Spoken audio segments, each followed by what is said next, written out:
মিলেই করেছেন। তাই আমাদের নরসিংদীর যে আমাদের সাহিত্য সংস্কৃতি কালচারের যে ঐতিহ্য রয়েছে সেই ঐতিহ্যকে আমরা লালন করতে চাই, আমাদের দেশীয় সংস্কৃতিকে আমরা বিকশিত করতে চাই। যার কারণে আমাদের বিদেশি সংস্কৃতিকে আমরা পরিহার করে আমাদের দেশের সংস্কৃতি কৃষ্টি কালচারকে আমরা যেন আমরা বুকে লালন করি, ধারণ করি এবং এটাকে আমরা এই প্রজন্মে এই প্রজন্মকে আমরা তুলে ধরি আমাদের ঐতিহ্যকে।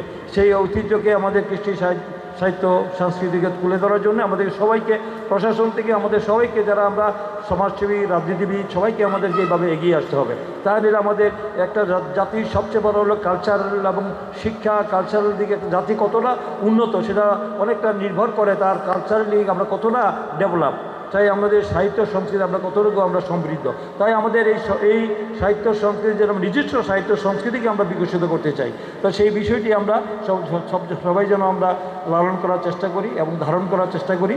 তো আজকে যারা আয়োজন করেছেন তাদেরকে আমি আবারও ধন্যবাদ জানাবো। নরসিংদী জেলায় যা যা করা দরকার সাংস্কৃতিক অঙ্গনের প্রতিটি উপজেলায় একটি করে শিল্পকলা একাডেমি করার কথা আমি বলেছি, সেটাও আমি বলেছি, ওটা করার ব্যবস্থা ইনশাল্লাহ করা হবে, যেন সব তৃণমূল পর্যায়ে যেন সুযোগ পায়। আমি তাকে নিয়ে আসবো এবং এটা দ্রুত একটা বাজেট একটা বরাদ্দ করে এটাকে কাজ যেন আমি খুব অল্প সময়ের মধ্যে, আমি দরকার আগামীকালকে আমার মন্ত্রণালয়ে যাওয়ার একটা কথা রয়েছে, আমি যদি কালকে পেয়ে যাই তাই কালকে আমি উত্থাপন করবো, আমি একটা ডিউ লেটার দিব যেন দ্রুত সময়ের মধ্যে এই সংস্কারটা করা হয়।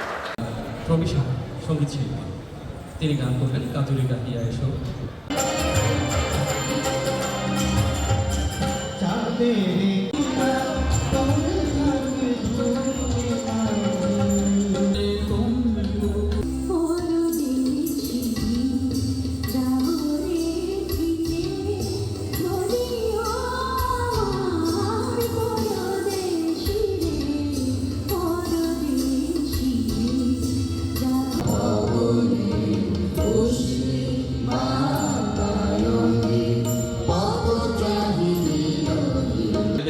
ব্যক্তিত্বদের অনুপ্রাণিত নিয়ে চলে আসেন, তারপরে ফজল নিয়ে চলে আসেন, উঠে আরেকদিকে নেমে গেলেন।